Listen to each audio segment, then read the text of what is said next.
जैसा आपने कहा कि श्रेयस अय्यर और यशस्वी जायसवाल, मैं कह रहा हूं कि यशस्वी जायसवाल, जैसा आपने ऑलरेडी जनता को बता दिया कि भारत के प्रीमियर ऑलराउंडर्स में से एक, अगर आप बात करें ओपनर नहीं ऑलराउंडर की फिलहाल मैं बात कर रहा हूं, हार्दिक पांड्या भारत के प्रीमियर ऑलराउंडर। जब हार्दिक पांड्या कैप्टनसी थे उसी वक्त से आपने देखा कि कैसे कैसे धीरे धीरे यशस्वी जायसवाल को मौका मिलने लगा था। यशस्वी जायसवाल गेम में आने लगे थे और अच्छा भी किया, काफी दफा अच्छा किया है। आपको याद भी होगा उन्होंने भारत के लिए जब Zimbabwe series just T20 world cup के बाद आए थे और जिम्बाब्वे में जाके 100 मार दिया था, आते ही जिम्बाब्वे में जाके 100 मार दिया था सर। और क्या, तो ऐसे में कहीं ना कहीं ये जाती नहीं है उनके साथ, बहुत ज्यादा अगर वो टीम में सिलेक्ट नहीं होते हैं। जिसकी बातें चल रही है, जिसकी रिपोर्ट्स चल रही है कि वो शुभमन गिल के साथ ओपनिंग करेगा, अचानक से उस बंदे को ये पता चलता है कि मैं टीम का हिस्सा ही नहीं। कहीं ना कहीं ये है ना कि शुभमन गिल को ऑल फॉर्मेट बनाना है, ये एक मुहिम चल चुकी है और उस चक्कर में कई प्लेयर्स को बलि दिया जा रहा है, कई प्लेयर्स का बलि दिया जा रहा है। मतलब बलि पर चढ़ना मतलब उनको एक तरह से सेक्रीफाइस करवाया जा रहा है उनका। यशस्वी जायसवाल उनमें से हैं, श्रेयस अय्यर उनमें से हैं, आपके कौन है एक और, अरे रिंकू सिंह उनमें से हैं। मतलब खेलना तो 15 को ही है, स्क्वाड तो 15 मेंबर का ही होगा, ये तो एक लिमिटेशन है। तब 15 में आप किन किन को मौका दे दोगे? आपको शुभमन गिल को भी फिट करना है, फिर से बोलूंगा फिट करना है, बिल्कुल फिट करना है, क्योंकि T20 में स्ट्रेट अवे वॉक इन नहीं करते हैं मेरे हिसाब से, और कई क्रिकेटिंग पंडित्स भी यही मानते हैं कि Shubman Gill straight away squad में वॉक इन नहीं करते हैं, सीधे सीधे उनकी एंट्री तो नहीं होती है टीम इंडिया के स्क्वाड में, खास T20 फॉर्मेट की बात कर रहा हूं। तो ऐसे में आप यशस्वी जायसवाल को साइडलाइन कर रहे हो, आप श्रेयस अय्यर को साइडलाइन कर रहे हो, आप रिंकू सिंह को साइडलाइन कर रहे हो, और कहीं ना कहीं मैं पूछ रहा हूं आपसे क्योंकि मैं अपने भी नॉलेज में ये लाना चाहता हूं और जितनी भी जनता में इस वक्त देख रही है सबके नॉलेज में यही बात लाना चाहता हूं। श्रेयस अय्यर का आईपीएल ज्यादा अच्छा गया था या शुभमन गिल का? श्रेयस अय्यर ने फाइनल खेला था या शुभमन गिल ने? श्रेयस अय्यर ने क्वालिफायर्स 2 में रन बनाए थे या शुभमन गिल ने? श्रेयस अय्यर। प्रेशर मैचेस में श्रेयस अय्यर के ज्यादा रन थे या शुभमन गिल के ज्यादा? आप देख लीजिए ना, मुंबई इंडियंस के खिलाफ जो मैच जीते थे किसके बदौलत जीते थे? वही तो मैं पूछ रहा हूँ। सरपंच साहब श्रेयस अय्यर। और इसके बावजूद आप ये कह रहे हो कि श्रेयस अय्यर टीम में फिट नहीं हो सकते हैं क्योंकि आपको शुभमन गिल को लेके आना है टीम में। भाई एक बॉर्न लीडर है वो, प्रेशर में कैसे खेलना है, परफॉर्म करना है, चैंपियंस ट्रॉफी में उन्होंने दिखाया, उन्होंने ये चीज दिखाई कहां पर, आईपीएल में प्रेशर सिचुएशन में दिखाया।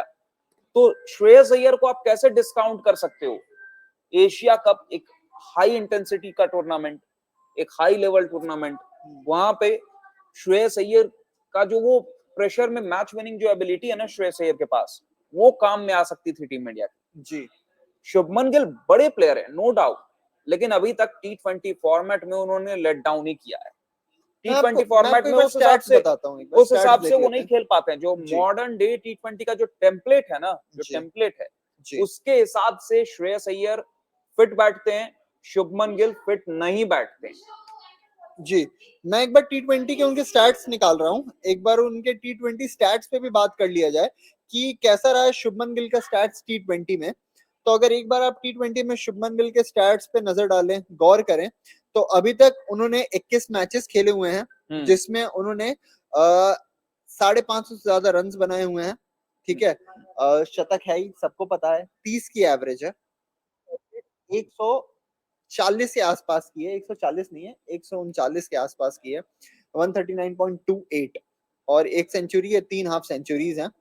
और अगर आप देखें एक तरीके से तो मेरे लिए ये मॉडर्न T20 के हिसाब से बहुत ज्यादा कन्विंसिंग नहीं है अभिषेक। अगर आप माने 21 इनिंग्स में 578 रन, 30 की एवरेज और 139 की स्ट्राइक रेट, शायद मैं उतना ज्यादा सेटिस्फाई नहीं हो पा रहा हूँ। क्योंकि इसी तर्ज पे अगर आप यशस्वी जायसवाल की स्टैट्स को कंपेयर करेंगे तो बिल्कुल अलग आपको देखने को मिलेगा। और एक बार मैं वो भी बता देता हूँ आपको, एक बार वो भी जानना हमारे दर्शकों के लिए बहुत ज्यादा जरूरी है, बिल्कुल, कि किस तरीके से यहाँ पे यशस्वी जायसवाल के भी स्टैट्स रहे हैं T20 इंटरनेशनल में, जब भी उन्होंने भारत के लिए खेला है तो भारत के लिए उनकी परफॉर्मेंस में। स्टैट्स देखिए जनाब, ये होते हैं स्टैट्स।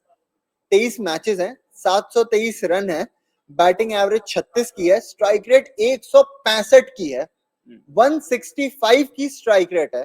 ठीक है, बिल्कुल, और लगभग लगभग 5 हाफ सेंचुरीज है और एक सेंचुरी भी जड़ा हुआ है, जो मैंने आपको बताया कि इन्होंने ये 100 मारा था जिम्बाब्वे में जाके, जिम्बाब्वे के खिलाफ ये मारा था। इंटरनेशनल मैचेस का ये है इंटरनेशनल मैचेस का, ये इसमें और आईपीएल मिक्स नहीं है। 23 मैच एक बड़ा सैंपल साइज होता है T20 इंटरनेशनल में बिल्कुल, हाँ। इंटरनेशनल लेवल पर 23 मैच अगर आपने टीम इंडिया के लिए खेला है तो और अच्छी 165 की तो अच्छा स्ट्राइक रेट, खासा एक्सपीरियंस है आपको फिर 165 की strike rate, can you imagine? 165 की स्ट्राइक रेट मैटर करती है आज के जमाने में। बिल्कुल करती है।